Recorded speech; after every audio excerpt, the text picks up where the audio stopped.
welcome now Mark Ryan, who will have the same amount of time that we used with Wayman Britt to let him answer our questions. And as before, we'll follow the set questions, and then we'll allow time for individual questions. So we'll begin, as before, with Commissioner Skaggs. Thank you, Chair Saalfeld. Welcome. Thank you. This is just an overview question, but it's two parts, so pay attention. We have background materials in front of us that we've all had a chance to look at, but could you just start with a brief overview of your professional career path and your career goal? And then the second part is to identify what specifically draws you to work here in Kent County. Great. Well, thank you very much, Mr. Chairman and Commissioners. It's a pleasure to be here, and I know that these kind of decisions for counties and cities around the country don't come up often, and I know it's a very difficult decision. And I have been privileged to be part of the process, and I've been very impressed with the process that's rolled out. I think it's extremely professional and really a tremendous process. Just a brief overview of my career. I started out in a very different line of work in Washington, D.C. many years ago. I entered public service after a career in journalism as an editorial writer to become the governor's deputy communications director in Connecticut. I quickly moved over to the budget office because I was getting my master's degree in public administration, and I quickly understood that that was really a passion of mine. I grew up in county government, believe it or not, because my father was a county official in Albany County. So I remember attending these kind of sessions with the Albany County Legislature, is what it was called in New York. And so I have a big passion for government service.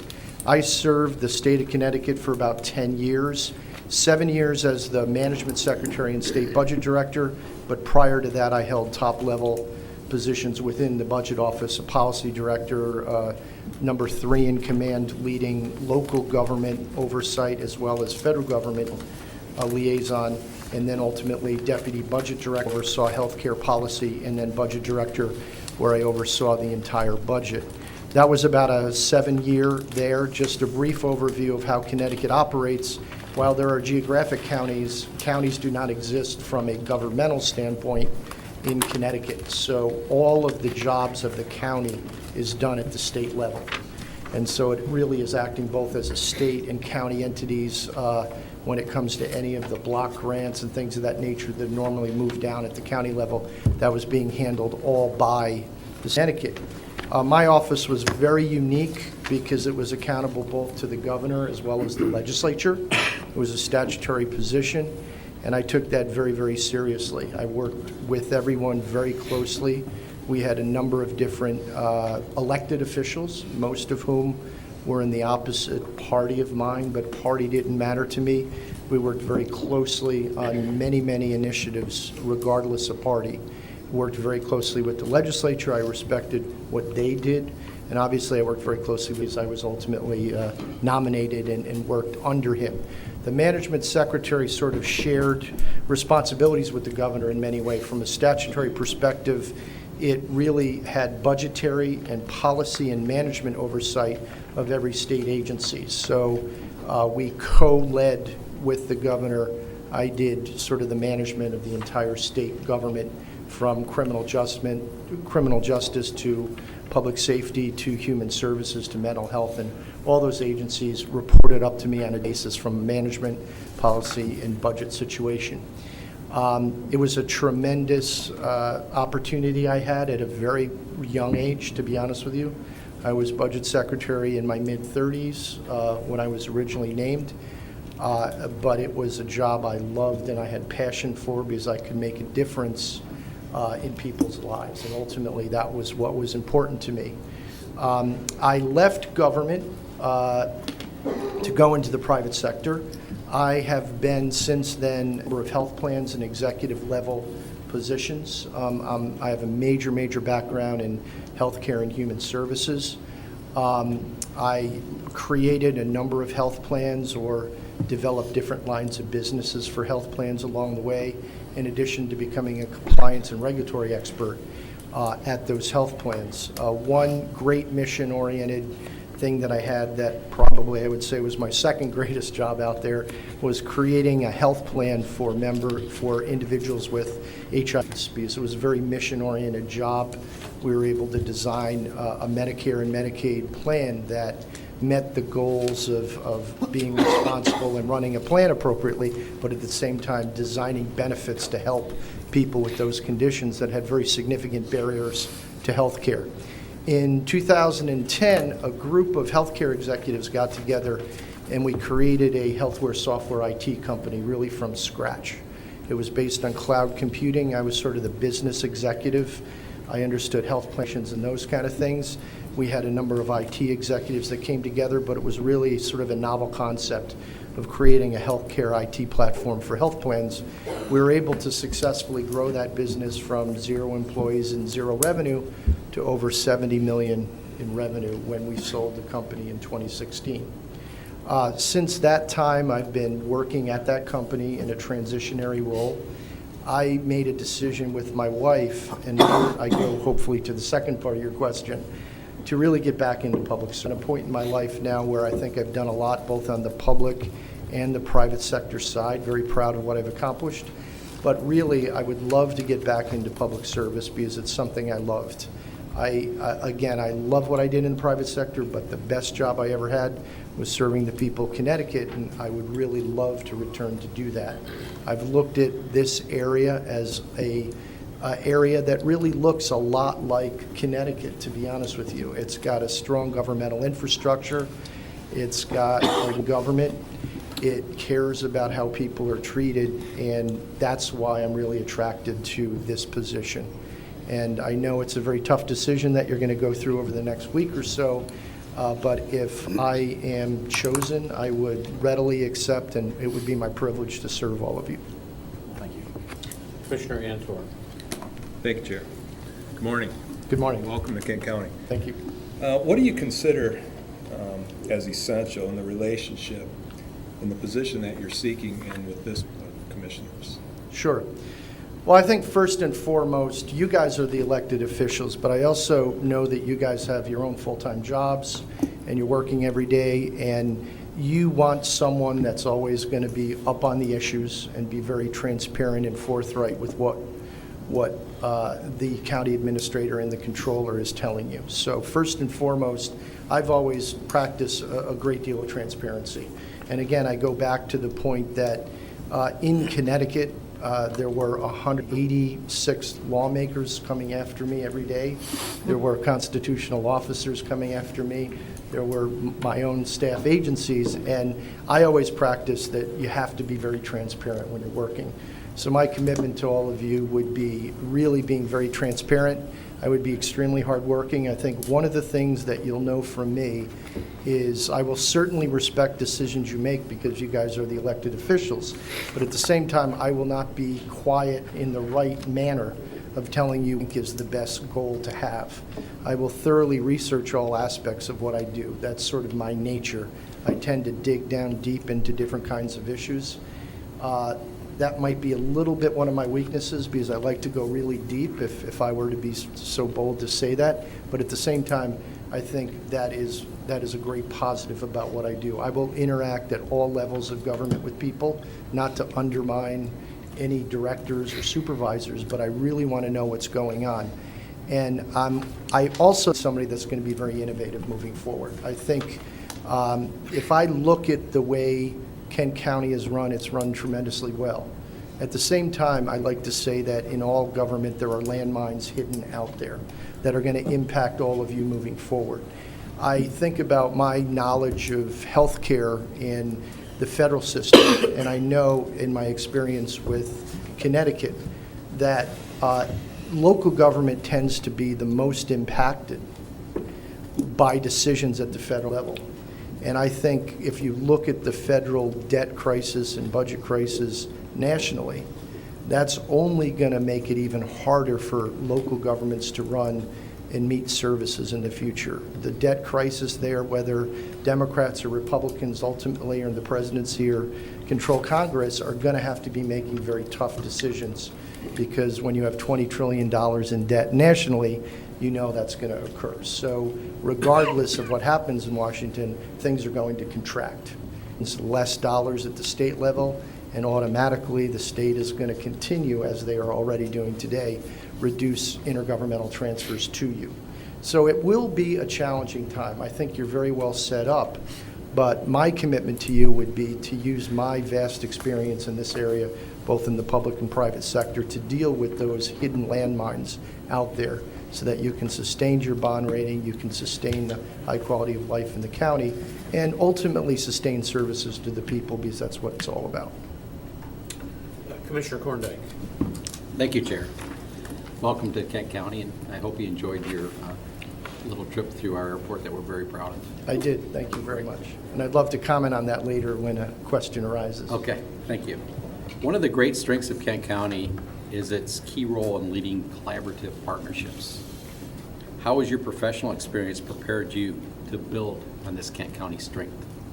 Sure, and I think I have my entree here, so I'm going to jump in. So the trip was absolutely fast because in Connecticut, the reason I see a lot of parallels here is we too had sort of the 50s and 60s and 70s manufacturing, everything was based on that, and cities were tremendously successful. And in many ways, Kent made a transformation over the last 15 or 20 years that sometimes other communities didn't. And if you go through Grand Rapids and Kent County, you can see some tremendous accomplishments that have occurred that are really tremendous. And I really credit everybody working in government and out of government on that. And I think part of that success that I would love to try and build on, if I'm privileged to do so, is really continuing the concept of public-private partnership.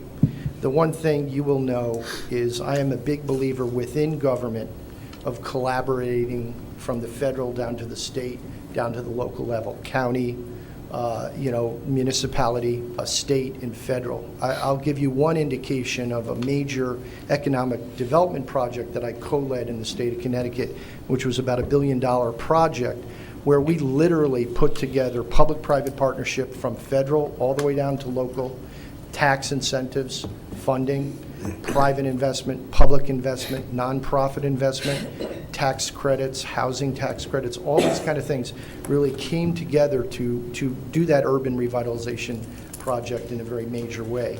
So I have a really foundation and understanding about how to grab both public and private resources out there to really sort of lessen the burden potentially on government funding and taxes, but to also accomplish these kind of projects in major ways. And these can be mega projects that are out there, but I also think they can be done in smaller ways, smaller projects. They can be economic development, they can be human service projects when you're looking at a crisis of funding, for example, in the mental health arena, or in the child care arena, or in the human services arena. So a very good background in that area. I would also tell you, I think my public sector background will help me in this endeavor as well.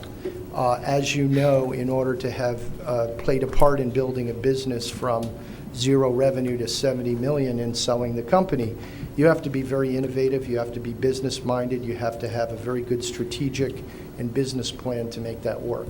And I would take a lot of that experience on the private sector side to the county. I know enough about government to know you can't run government as a business, but you certainly can bring business principles into the running of government, and I think you can merge those two things together. And I think my experience both in the public and private sector would be very valuable in that vein. Thank you. Commissioner Bolkowski. Thank you, Chair. Thank you. What would be your plan to engage each of the diverse municipalities of the county to fairly hear and consider the various urban, suburban, and rural issues that may matter differently to each community? Great. So I can't promise to be an expert on Kent County, but I have spent enough time here to know that it is rather diverse. It's diverse demographically.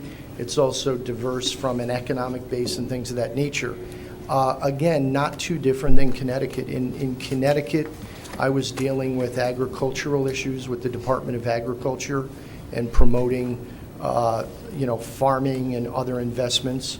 And I was in major cities looking at issues of urban revitalization and attracting manufacturing and other types of business to the state. So I do have that ability. What I will tell you is I will work very closely with all of the municipalities, because my view of the world is that, again, given what I believe is a coming sort of crisis in state and federal funding over time, it's going to be very important for municipalities and Kent County to work very much together to really provide these. I think that's going to be the success in terms of keeping tax rates low, both at the county and at the local level, is to find economies. So I would immediately seek to really speak with all of the municipalities, find ways to economize, to save money both at the county and the local level. I made reference in the public appearance last night to the fact that I'm a true believer that nonprofits and quasi-public entities are also a great way to economize government differently. I know that you already do a great deal of that with Experience Grand Rapids, with Right Place, and things of that nature, and empowering those organizations to meet even more in concert with Kent County and all of you, I think would be a very important way of doing that. But I would be out there on the street working with the nonprofits, because that's the best way to make sure we deal with some of these gaps that we're going to see in the future. I would work with the municipalities, and frankly, I would also be someone that would be an advocate as much as possible with you and the state lawmakers that represent this area to make sure that state laws and funding and things of that are equitable. As a state budget director, I have to tell you, although I tried to avoid these kind of things, I was not, I clearly had to make some tough decisions and sometimes cut municipal aid. And frankly, it's a fairly easy decision at the state level, because you're passing that burden down to the county and have them to deal with it, in my case, municipalities. But I think that's a very important component here. And while certain government funding may dry up over time, there are other ways to ask the state to give the county and local governments another kind of relief that might actually embolden and increase the tax rolls to make up for some of that other funding that's being decreased. So I think that's the way I would approach, making sure that we work closely with nonprofits and municipal organizations. Commissioner Stack. Thank you, Chair. Good morning. You've clearly done your homework and have researched the county, so this question then I think is fair. Can you identify a trend, an opportunity, or a challenge that you believe faces Kent County in the near future and the new term, and how you would develop a strategic plan to address that? Sure. I think there's a number of areas that I could point to in general to this, and I don't want to be presumptuous here, but I know that a major, not so much I would call it an opportunity exists, and I've done some research about the success of the convention center, for example.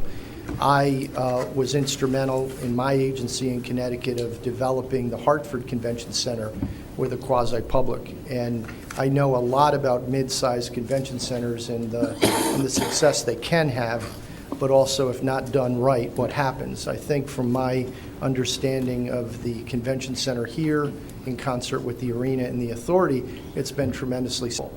There's some discussions about where can we go next with the convention center? Can we move from a mid-sized market to something short of a large market in the middle? And what kind of governmental and private resources would be needed to do that? So I would really want to look at that issue, because I think acting on large-scale projects timely is extremely important to not lose opportunity. That would be one area where I would want to work immediately with the development authority here to determine what makes sense, for example. Another point I'd note is I know you're looking at a bit of a space crunch, that recently you did not sell a building downtown. I think probably a good decision, because there was really no certainty about how you could actually adequately house staff and departments in another building. I have a lot of background in that area as well. So again, that asset downtown, tremendous asset from an economic development perspective, but at the same time, you probably need to back up now, re-look at that, make sure you look at all options in terms of not only relocating those folks from that building, but also are there other ways to innovate, to create a different kind of structure where you might different departments or different locations in a different area, and make sure you have that soundly looked at. So part of my job in Connecticut was ensure that agencies had the appropriate locations, and we used to do those kind of strategic planning all the time. On the economic development side, again, I would really seek to work closely in other areas beyond the arena to leverage federal, state, local funding and private funding to add additionally to the diverse economy here. I think those are probably a few areas. I think, let me go to human services, because I know that generated a lot of discussion from the public last night. And again, it ties to that sort of human service funding crisis that I think is going to be looming out there over time. Again, in Connecticut, I was able to develop strategic plans and approaches at the state level to really deal with finding ways to stabilize individuals in their community and not have high-cost inpatient and other stays. I talked about that. I was one of the leaders of a supportive housing movement in Connecticut for mental health and an assisted living and congregate housing movement for long-term care. Those are the kind of things, although I'm going to be in a county role and I won't necessarily be able to leverage exactly what I did in the state of Connecticut, but whether it's human service planning or economic development or infrastructure, I have gone out there, built strategic plans, and then also built project plans along the way that we had the financing in place, stayed on budget, that we measured what we were doing, and that we were going to fulfill the goals of that project. Those are the kind of things you really have to do on projects big and small to make sure that the resources that you're using from government are done efficiently and done appropriately. Vice Chair Bolter. Thank you, Mr. Chair. Good morning, Mark. Good morning. I hope you've experienced the West Michigan Nice that we're known for in Grand Rapids, and you've had a good time in our area. Please describe your skills in the area of fiscal stewardship, and what techniques have you followed to manage government funds effectively? Sure. So obviously, as the State Budget Director and Management Secretary of Connecticut, I was directly responsible for the budget of the state. I was somebody that was also the primary party that was responsible for the debt rating in the state of Connecticut. So I regularly met with with Fitch, with Moody's, and with Standards & Poor's about our bond rating, and was directly accountable for that. I shared that a bit with the treasurer. We worked very cooperatively, but ultimately, since we were the budgetary and fiscal authority of the state, that was primarily my goal. I am proud to say, although we didn't have a AAA bond rating, because if you know a little bit about the Northeast, it's fairly heavily indebted, and I came into a very headed situation. And we actually took on a little bit more debt along the way, largely because I was trying to straighten out how we actually financed a school construction program there.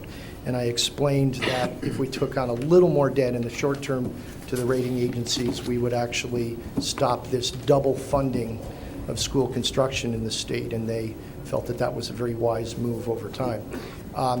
But I maintained a great bond rating. I moved my bond rating from a double negative with most of the firms to a AA positive when I left office, which was pretty unprecedented. This was despite having really good and some poor economic times in the state of Connecticut due to the 2001 recession, which had a major impact on our budget due to the fall in the stock market and the financial services jobs that are based in Fairfield County, which is a major component of our income tax raising there, as well as some sales tax and things of that nature that got impacted. So I will tell you, when I entered office, much to the chagrin of even the business community, to be honest with you, we were so flush with cash that there was a big push by pretty much everybody, even my favorite friends in the business community, who wanted to exceed the constitutional spending cap. And based on certain voting, you could exceed this cap and spend surplus dollars and add it to the base of the budget. I will tell you, throughout my career, my 7 years, 2 years prior to that as deputy, where I was sort of de facto leading the budget process, I strongly resisted that, because my belief in terms of fiscal stewardship is that it's really easy to promise a constituent or somebody the ability to give them a given service in a given year. But if you have revenue projections that don't show your ability to sustain that service, ultimately you're not doing that constituent really any favors, because you're ultimately going to have that out from under them, and they won't have that service in the future. So I totally resisted using the spending cap in Connecticut for ongoing services. I would exceed it for one-time expenditures that didn't obligate us to other things. I improved my bond rating. I was certain in every year that I was in office to maintain a budgetary growth of between 3 and 5% at most. 5% usually scared me because I'm a conservative guy. I think my record was somewhere between 3 and 4. In a couple of years, we did go to 5%. But when your revenues aren't growing enough to sustain spending in the future, you don't do it. And that 3 to 5% moderate growth was what I felt was what was sustainable. Even if you have a great revenue year, my belief is that you should not go too far up that 3 to 5% chain there. Now, let me just say that is trying to minimize disruption of services too. That was always my goal. So that's why I always tried to work strategically within the confines of what the revenue growth was going to be and look for creative ways to continue services. It didn't always happen, and you always can't promise that. But for the most part, we were able to find creative ways to maintain services, keep the tax rate low, even cut taxes at points, and have a great quality of life. I will also confess that I'm not an absolute believer in a minimalist tax rate. And what I mean by that is an artificially low tax rate. I believe in a low tax rate that encourages economic growth and promotes growth in the tax base over time. But I'm also not someone that believes that a tax rate that is too low is necessarily good either, because you're not able to provide the types of services, you're not able to ensure the quality of life for citizens. So it's a balancing act. It's having that right rate and finding ways to fill government services in creative ways along the way.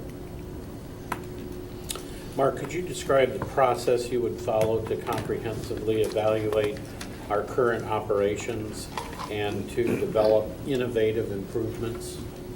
Sure. So again, I'm going to come into this very new if I'm chosen. And I can't promise you I know every state law or every program here in the county.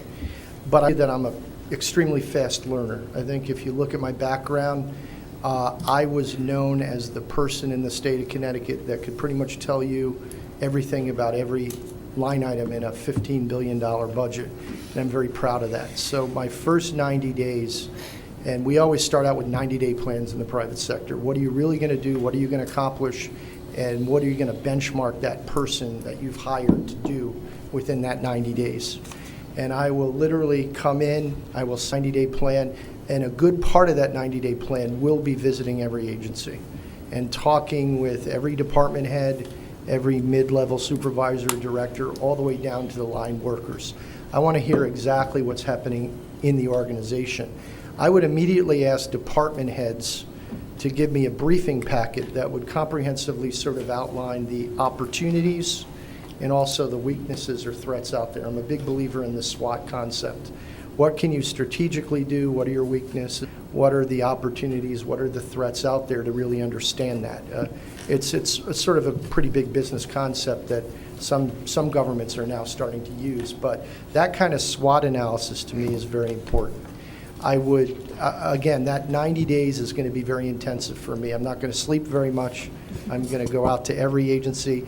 I also made a commitment at the forum yesterday that if I'm chosen, that I would go out there and meet every municipal official, I would go out there and really start to understand all the other quasi-public agencies, as I call them, that you guys are either on boards on or I might be boards on, to really understand what's going on there, lend my help, lend my support, understand what we're going to do.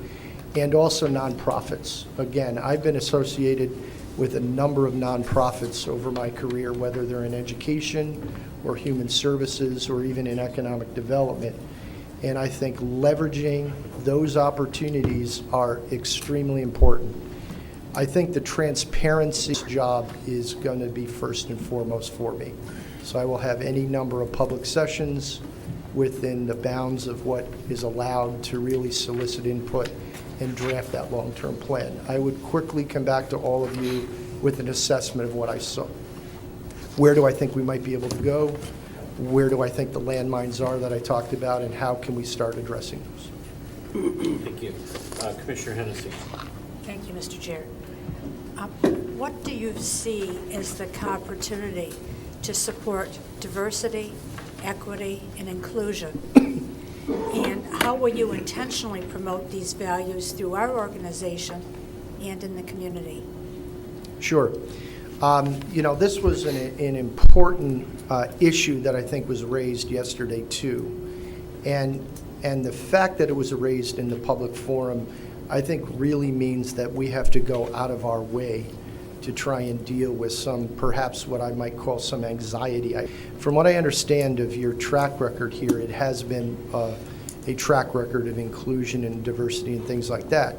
But I think oftentimes there's more that can be done. And a little bit of what I heard from the public was that we need to do more in this area. I think there are programmatic equity impacts that I heard last night. There is strong concern on the part of many individuals in the community that, again, we talk about mental health services and the child care funding that's been reduced, and that's a major concern. And again, no fault of your own, because that's some problem that was sort of passed down to you.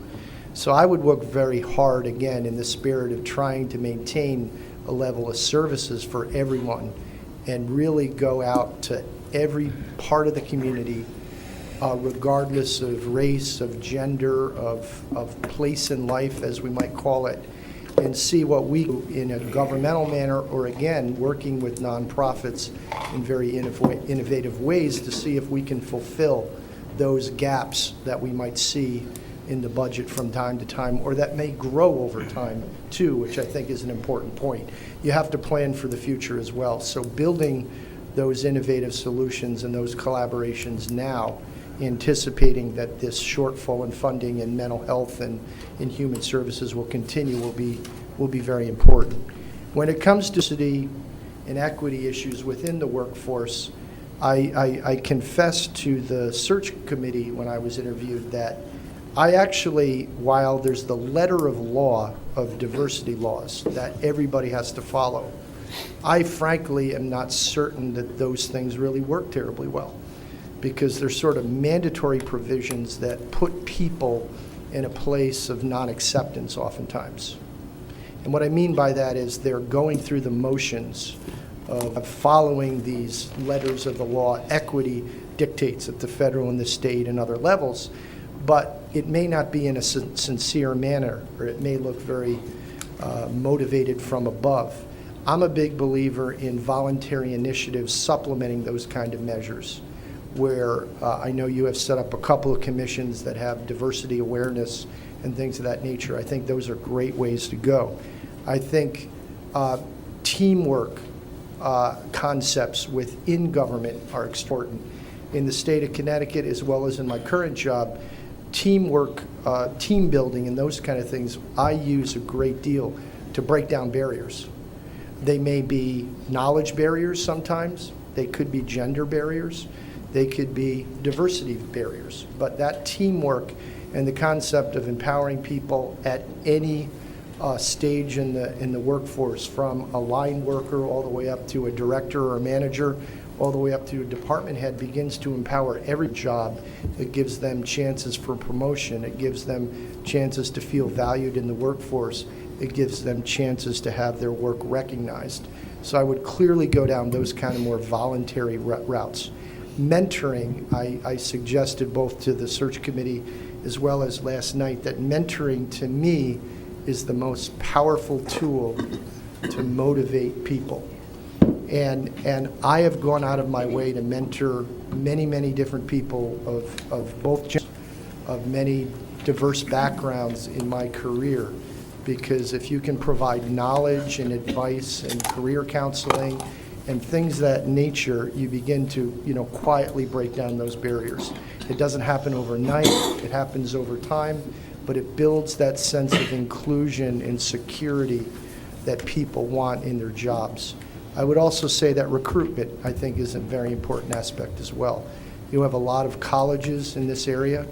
I believe that people increasingly, the millennial generation, is increasingly looking for opportunities for public service and things of that nature. I would really go out of my way to build a recruitment process in the colleges and universities around here that covers all genders, and is very diverse, and basically says to people, we want you in government. And we think a diverse background of people can help make a difference in government and serve people better. Commissioner Long. Thank you, Chair, and good afternoon, Mark. Thank you. What do you see as the county administrator's role in communicating with the press and public? Sure. So I, again, am a great believer in transparency. There are bounds to that transparency that you have to follow, because sometimes there are things that cannot be said in public. But my view of the world as a former reporter and editorial writer is that we suffer from a lack of transparency in government. I believe that. Do I think sometimes the press goes a little too far in situations? Absolutely. But my belief is that being transparent with the press is probably the most important thing you can do. When I was the budget director in the state of Connecticut, I literally gave every reporter my cell phone number. Because if they were going to comment on something related to the state of Connecticut, I would want to hear about it, and I would at least have the chance to comment about it.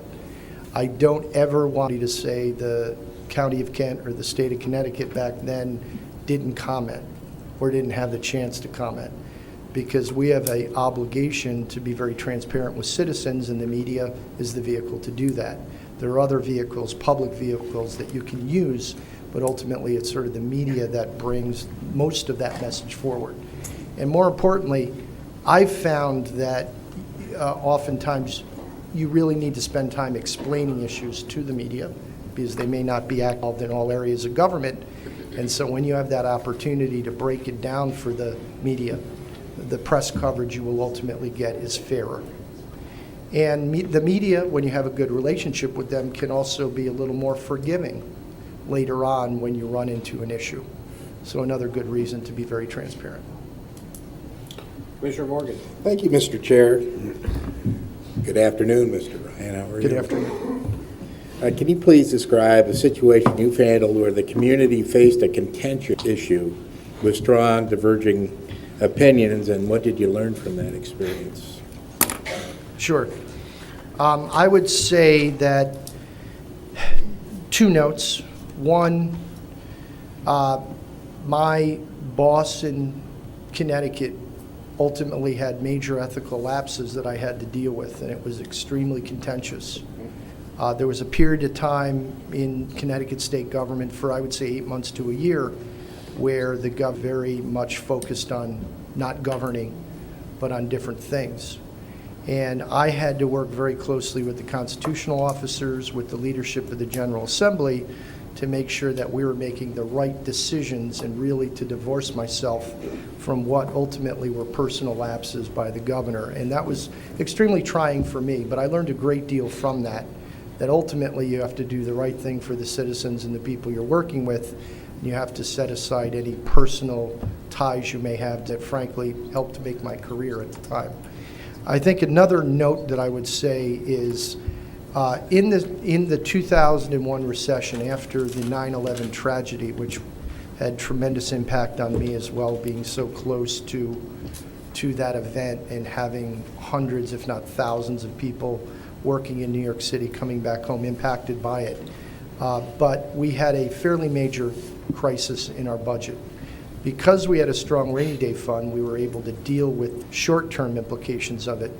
But there was a shortfall in projections that emerged that were somewhere around 15% of budget. It would have been much greater if we had broken the spending cap, but nonetheless, we had to deal with that. And that was a very major thing for me to go through. And we had Democrats and Republicans with very different views in the legislature on this. My boss as well had very disparate views that necessarily didn't match mine. But we had to make the tough decision of breaking it down and apportioning sort of the pain across three different areas. Unfortunately, some service cuts, some revenue increases that took away some major tax cuts that we have been able to do, and then also some employee concessions and labor reductions along the way. What I found from that is that these are all very monumental decisions. You're impacting people's lives, whether it's employment in government or whether it's people that are able to run services, or potentially the economic growth that was going to happen because you had to make those kind of decisions. But ultimately, you sort of have to dig down and do the best you can and make fair and equitable decisions. And I think that's ultimately what I was tasked with doing, and we successfully convinced on a bipartisan basis a budget plan. I would note that while we went a little over in passing our budget, I forced the issue and said we need to come to consensus on this, because if we allowed our budget crisis to go on and on and on, that's when the bond raters would lose faith in us. And so I forged the need to come to consensus and come to a responsible plan to protect the bond rating and protect the fiscal health of the state. Thank you. Commissioner Talon? Thank you, Chair. Good afternoon, Mark. Good afternoon. My question really has two parts. How would you describe your management and leadership style? And then could you please identify both strengths and weaknesses related to that style? Sure. First and foremost, I'm a bit of a wonk. I like to dig down and do a lot of different things, and sometimes people might get a little bit frustrated by that, and that's probably a bit of a weakness. So I'm going to ask a million different questions. I like to back into answers to make sure I can validate what's being told to me. I will go deep in an organization, as I pointed out to you, not because I'm trying to undermine the leadership in a given department, but I think it's my duty ultimately to understand all aspects. That gives me the ability to understand what's going on in the organization, and that gives me the ability to ultimately make sound decisions and be a better sounding board for those department leaders who may be struggling with a given issue. So in many ways, although department heads and people might not immediately see it, it's actually my way of empowering them, because I can give them better advice and plot a better course for the department along the way, that kind of sounding board that I hope I can be. I'm very communicative, so again, anybody can call me up, public, private, media, people outside. That's how I operate. And I don't think it's a weakness, but it certainly eats up a lot of my time, but I think it's time well spent. And so transparency and communication is extremely important. Digging down to me is important. And lastly, again, I like teams. I don't like making these vacuums, because if you're doing that, I don't think you ultimately have all the information you need, and you're not getting a diverse view of things that need to be given to you. And by working in teams and basically informing the entire infrastructure that you're serving, it not only gives you better things to decide on and gives you diversity of opinion and gives you all the facts and all the SWOT elements, as I call them, but ultimately it also ensures better adoption policy, even if somebody does not ultimately agree with some or all of that decision making.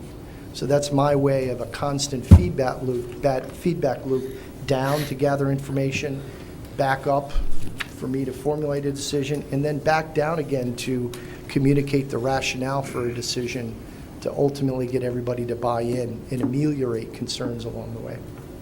I hope that answers your question. Commissioner Matt? Thank you, Chair. Mark, good to meet you. Please describe the process you would utilize to recruit and select talented senior staff. Sure. So, this is something that I had to directly do in the state of Connecticut. In my capacity, I had about 5 or 6 direct reports that I could appoint in my agency. And more importantly, I was usually called upon by the governor to either choose or play an part in the decision-making for those commissionerships or department heads or agency heads, which numbered somewhere around 30.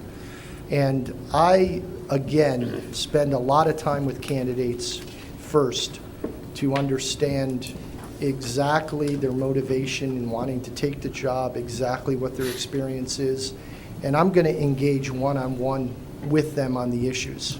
It's going to be both a temperamental discussion to see if they work well with me.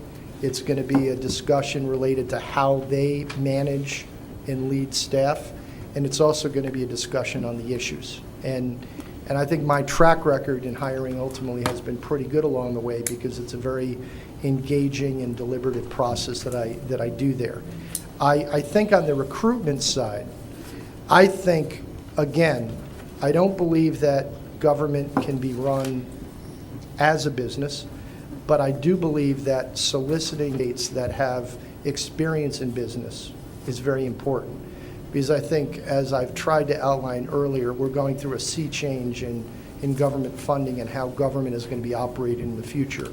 So finding candidates that may be like me, that have said, you know what, I've done business and I want to get back into public service because it's rewarding, would be a great candidate pool out there. Also, in terms of the mentoring that I mentioned earlier, I think if we are mentoring internally, we will be able to mentor individuals, give them the type of experience, give them the type of activities to really ensure that people can move up in the organization as well. So in my career, about half of my folks may be brought in from different walks of life, and some of them are people that have worked in government for years, and I identified as candidates who made a great deal of sense for growing. I'll say my 2 deputy secretaries were 2 female candidates that were in the civil service that I recognized along the way in my working with them to be tremendous talents, and I moved them into that appointed deputy slot because I knew they were the right people for the job. So diversity to me would be an important aspect as well. Commissioner Reedy. Thank you, Chair. How do you hold direct reports accountable for projects and or issues you've delegated to them? Sure. So I'm not a big believer in meetings for meeting's sake, but unless you're meeting and you have standing meetings and people are attentive and coming in and doing it, I don't think you can really operate efficiently. One of the things I've noted is that email has been a great form of communication, but it's also been a bit detrimental to success in many ways because people are so used to just firing off that email, and there's no nuance, necessary detail that you can glean oftentimes from an email. So I'm a big believer in communication, and meeting in systematic, agenda-oriented meetings are important to me because lacking communication does not allow you to really understand everything that theoretically a person might say was with an email. So I'm somebody that's going to have reasonable numbers of meetings, but no meetings for meeting's sake. They're going to be agenda-oriented.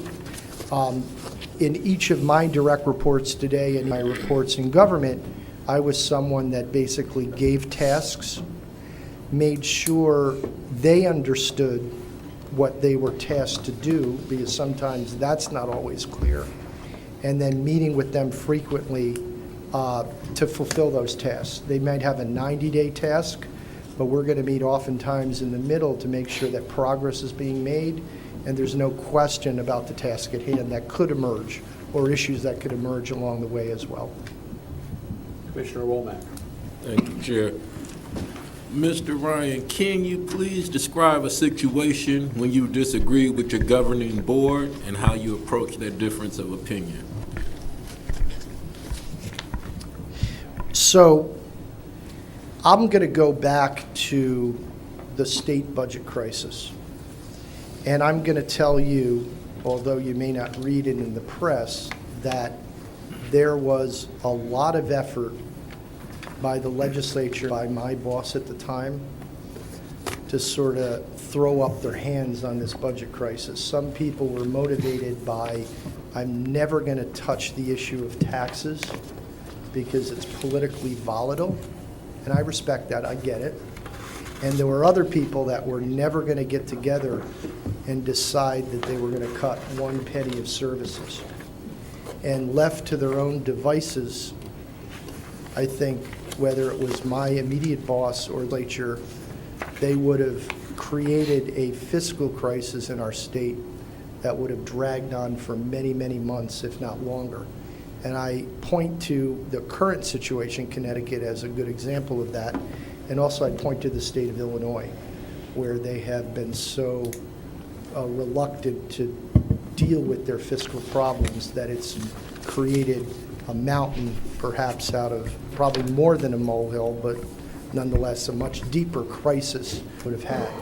And I want to tell you that I worked behind the scenes to say the future of the state is at stake here if we don't act swiftly and equitably to come to a budget understanding and pass a budget that stabilizes the situation with a commitment to looking down the road to how we can maybe take away some of the perceived inequities in what we did. But it was important to get to a decision to stabilize the situation. Commissioner Melton. Thank you, Chair. Welcome again to Kent County. Thank you. We got our best January weather for you, by the way. That's totally fine. I'm used to it from my past life.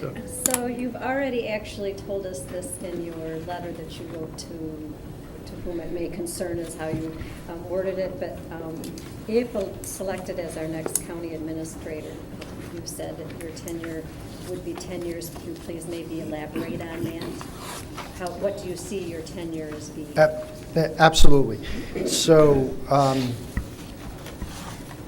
again, I have made the decision that I'm leaving the private sector because I do want to return. And my wife and I are looking for the right kind of place to live and the right kind of job.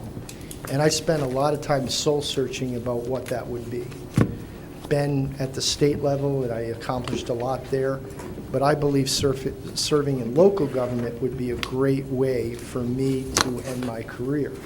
And so my commitment to you, if you would name me, is it's probably no secret that you know I'm in my early 50s. So I will have a long career left here if I'm named. And this would be my last job.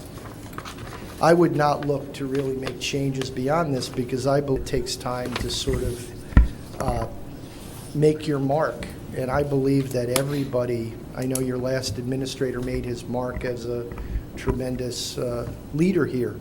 And my goal would be to make my mark in what other way I can here.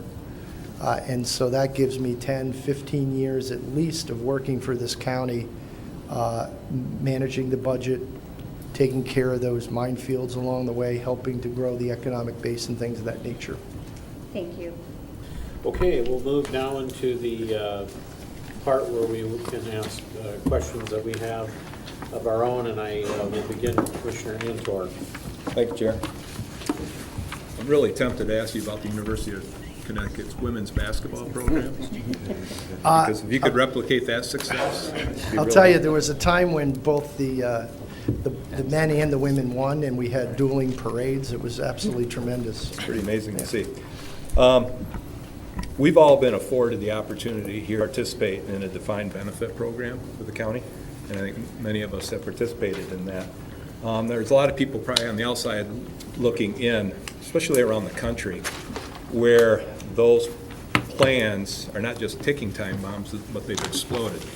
And I was wondering what your thoughts are regarding your thoughts on defined benefit programs as opposed to defined contribution and where we fit in that mix. Sure. A lot of time around pension funds, because in the state of Connecticut, we had to deal with some unfunded liabilities and things of that nature, both in our state employee plan, but also in our municipal employee plan that the state administered, as well as the teacher retirement system that we administered. That was largely done by the treasurer, but I had a lot of input into that from a funding standpoint.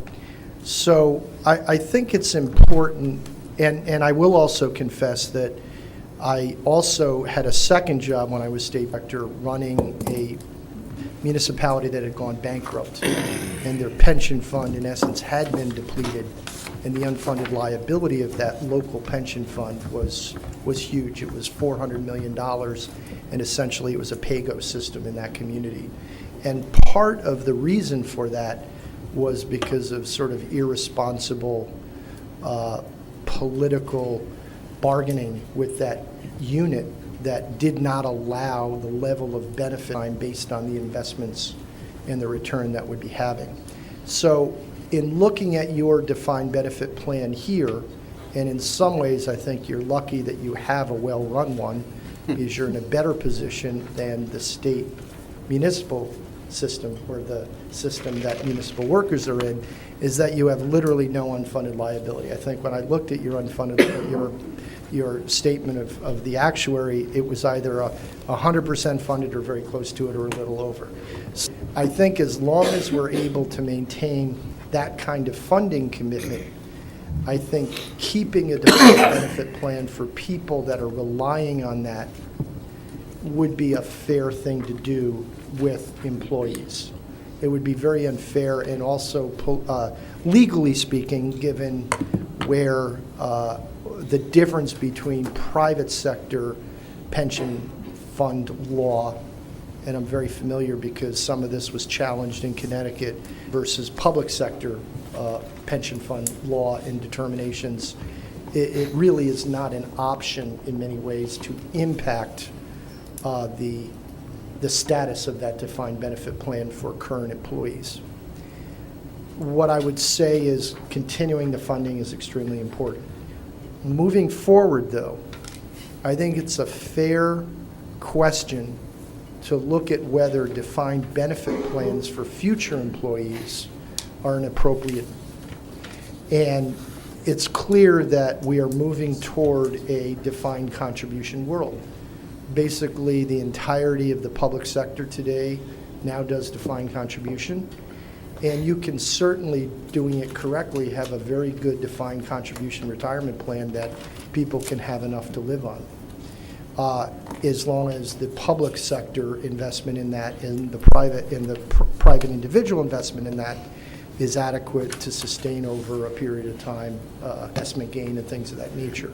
So although I would want to look at this, I would say that impacting current employees is not necessary or probably terribly viable, and you're funding it well, and we continue to do that, and we should watch what that defined benefit plan looks like. I've looked at the age of retirement, which seems reasonable to me in this defined benefit plan. I will tell you, in my previous experience, we had virtually able to retire at a very young age in that other municipality, and that's what caused that funding crisis. So I think we should watch what we do there, but I think over time, every government's going to have to start looking at whether we need to go to a defined contribution type plan. I would note that originally, when defined benefit plans and those kind of government perquisites were put together, they were generally better than what the private sector had. And that was in many ways to make up for the fact that some wages were lowered. I don't think that's as much the case today. I know there's some wage compression concerns in your current budget that we should always try and address to make sure we get top flight talent and we can keep talent here. But at the same time, that issue is a bit ameliorated, which takes away the necessity of having a defined benefit plan for everybody in the future. Thank you. My estimates are we have 15 minutes left, so that we have even time between the two candidates. Commissioner Melton. Thank you, Chair. So you, Mark, touched on something that is extremely near and dear to my heart, and that is the underuse of our younger generation. I was on the school board in Kentwood, and I just constantly said, we need to use our students, we need to use our students. I loved your answer about mentoring and looking into our colleges, recruitment. Sounds good in words. Having said that, you've given it some thought. Please share with us what your vision might be. To be honest with you, I don't have a firm plan, but I would like to create one to go into the universities and actually work with the universities on internship and making the awareness of public service there. I will tell you that the average age of my workforce in the private sector right now has to be in their late 20s or early 30s. And I've found it fascinating to work with individuals because many of them are high energy, which I still try to be, and they really have a commitment to many different issues. And, you know, it's a little odd because the Generation X and the prior, sort of my generation, were much more focused on making money and those kind of things. And what I see right now in my workforce with the millennials, there are clearly some weaknesses related to how they were, things of that nature. But the one thing that I do see is a much more purpose-built feel for what they want to do in their careers. And that has to do with, like, when we try to set up the ability to have people go out and work in a nonprofit or give back days and things of that nature. It's amazing the kind of things that they're doing, and it's rather inspiring. And so I would commit that I would want to build sort of a identity of Kent County and government service within the various colleges in the area and spend time there and attempt to try and get awareness of public service in. I think people would love to do it, but sometimes there's not a terribly great awareness of what it is. I will tell you, in my career in state government, I was involved with a national organization that sought to raise the awareness of people going into public service and what it meant and things of that nature. It was basically a Washington internship program on Capitol Hill, which I had a lot of experience with, and they tried to bring in state leaders as well. Those kind of things are rather fascinating to me, and that would be sort of one of the areas where I would try and give back, I think. Thank you. Vice Chair Bolter. Thank you, Mr. Chair. This may be a tough question for you, because I know you haven't lived here a long time, and but you were taken around yesterday. You've kind of seen some things, you've researched. In a perfect world, if you could think, where do you want to take us in the next 10 years? What would your 2030 vision be for us? What would be our next steps? You mentioned the convention center a little bit. Any specifics, any ideas, anything you've seen in other areas of the country that we could kind of bring to Kent County? We like to kind of lead here, and we like to kind of be the example for the state. And so I know there's not a lot of wiggle room, or maybe there is, but what ideas do you have? Sure. You know, so first, that's what really sort of has attracted me here, because I do think you've made tremendous progress in many different areas, both fiscally, which is probably unparalleled, but even on the economic development front, it's really rather incredible. Again, I've spent a lot of time in urban communities building revitalization plans, and driving through your streets with Rick the other day, it was amazing the strategic assets built. Again, the convention center and the arena is a pretty major anchor, but then you go to these artistic and other cultural venues like the Meyer Gardens and even some of the clubs, the comedy club and those kind of things at BOB, big old building I think it is. It's rather amazing, and I'm a big believer that a viable community cannot just be about low taxes. It's got to be about quality of life. And quality of life is about having a great job around the corner, which is an important component of it. But it's also about having all those other strategic quality of life things. I do a lot in the area of open space, and I know you have a great park system, but building on that would be, to me, extremely important. Continuing the economic development in very creative ways. I mean, from what I understand, the private sector work and donations that have happened in Kent County are probably second to none in the nation. And continuing to leverage that private sector investment, whether it's in the airport again, or whether it's in different kind of assets that are still out there that are needed. I'm a big brownfield guy. One of my projects that I was very close to was cleaning up manufacturing sites that were very polluted and bringing different kinds of things to them, mixed-use housing, entertainment, culture, those kind of things. And those are the kind of things that I would love to do here. So you guys have done a tremendous amount already, but I think there's a whole lot more opportunity. You have experienced Grand Rapids and the right place. They do a tremendous job from what I see so far. I would just seek to be sort of an extension of that and help maybe at the federal, state, and local level to continue to drive that because, you know, here's my view of the world. Never going to be able to fundamentally change federal or state policy about whether a given amount of money is going to come to you. Now, you might make strategic investments here and there and win those kind of battles. But coming up with creative ways to leverage additional resources, whether it's revenue or whether it's policy change or things like that, that drive your future quality of life and economic is really what I would like to concentrate on, in addition to that all-important purpose of budgetary balance, which I hope you know is number one for me, because you need to have that stable fiscal base to even contemplate doing all these other things. Thank you. Commissioner Bukowski. Thank you, Chair. We're number 2 to Salt Lake City in per capita giving, just in case you're wondering, related to my day job. You just talked about leveraging our assets and what we have. Can you be a little more specific on that? If the county were asked to be part of a mega project at our level, what would you see? I mean, have you done enough research in how we do things? Like, what do we have to leverage other than maybe a fund balance?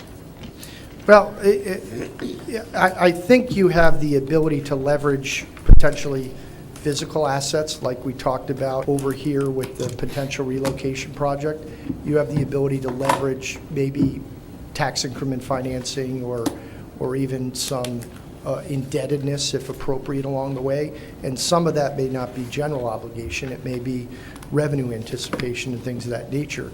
I think the other part of that leverage is just partnering with the city of Grand Rapids and other townships out there to create the right approach to a project. So, and you've accomplished so much simply by empowering your nonprofits, empowering your quasi-publics, and working together in all these different areas. I think the future, with changes potentially in state policy and approaches, would be to continue along that same vein. I can't promise you I have all the answers so far, but I will tell you, in my work in Connecticut, I would go to all ends to find a way to funding needed for a given project. I remember going to Capitol Hill and lobbying for a $20 million federal earmark, although earmarks are always bad, but you know, it's interesting. The president today said we should, said in the last couple of days that he thinks earmarks are a better way of running government. I don't know if I agree with that, but at the time I lobbied for an earmark because we needed $20 million in federal transportation funding to get part of this major economic development done. So I really go to all ends, identify resources that may or may not actually be county-based to get these projects done. I hope that's helpful. Thank you. Commissioner Corndike. Thank you, Chair. So your predecessor was very big on innovation and collaboration. Was wondering if you could give us a couple examples of where you've helped foster your team or your employees to help you with innovation and what that looked like. Where you Sure. Sure. So if you look at my current job and what we last 7 years, it was extremely based on innovation. And again, I want to tell you a little bit about this because it sort of gives you a little bit of an insight into how I approach things. So my business is entirely cloud-based. And we basically have a end-to-end software platform for health plans that is essentially in the cloud. There's no hardware or software maintenance. It's one uniform annual fee that plans pay to access these services. And when we developed this strategy, it was really a little bit before its time. In the first initial sales of our company, we had to convince people that the cloud was secure and it was the right way to go. And today, plans as a course of action are saying, I no longer want on-premise hardware and software. It's got to be in the cloud because the track record of cloud computing and the cost and the maintenance of it is so great. So we literally took a virgin concept. Obviously, it was out there, but in the healthcare world, it was not yet really a major focus, and created this software-based system to serve health plans in a very low-cost way. And again, forward-looking is really what it was. And again, we might have not succeeded. Timing is often everything, but we were able to succeed and create a world-class platform based on cloud computing. That's the kind of innovation I want to bring here as well. I think leveraging technology, all those kind of things are absolutely key to transforming government. And I think my private sector background has a lot of that. In my world in Connecticut, again, I know we're running out of time here, but I spent a lot of my days working directly with business executives, with nonprofits, with those kind of entities to find the best solution to create the most cost-effective way of delivering services. Thank you. This will probably question Commissioner Towns. Thank you, Chair. Just want to follow up on the innovation piece, which is also part of one of the earlier questions. We tend to look at and evaluate our departments in silos. And we know there's often circumstances where improving outcomes for citizens requires collaborative work between corrections and the courts and physical health and mental health and housing. Could you share a thought about how you might go fostering that type of collaborative work that you talked about between departments here at the county? Sure. I mean, that's the way to efficiency. I mean, going back to our software system, one of the other components was plans could no longer work in silos in each individual area of utilization management or pharmacy or care management. They had to begin to collaborate together in one platform. So I think the same thing really works here. The inefficiency often in government, and I saw this in Connecticut all the time, was the fact that the law enforcement division or the corrections division were doing the same exact thing and essentially having the same infrastructure built up for given things. One of the things I remember quite clearly doing, probably to go back to just the earlier question and also to answer yours, was we had a service excellence program where we identified a number of mission-critical, public-facing things that had to be done. And they were very call center oriented. And we designated one department to carry out those functions. So people would call this one number, and they would then be, addressed there, or if they had to be pushed out to individual departments, they would. And that saved a great deal of money. Another thing we set up, and I don't know if you have it here, but we put a lot of our social service infrastructure, instead of people calling the state, we gave a grant to the local United Way, the state United Way, and it was 411, and that was a nonstop, low-cost way of determining what government services were out there. And the beauty of it was United Way was telling you about private resources as well as governmental resources. So that's another way that we sort of shared leveraging public and private finances out there. Thank you.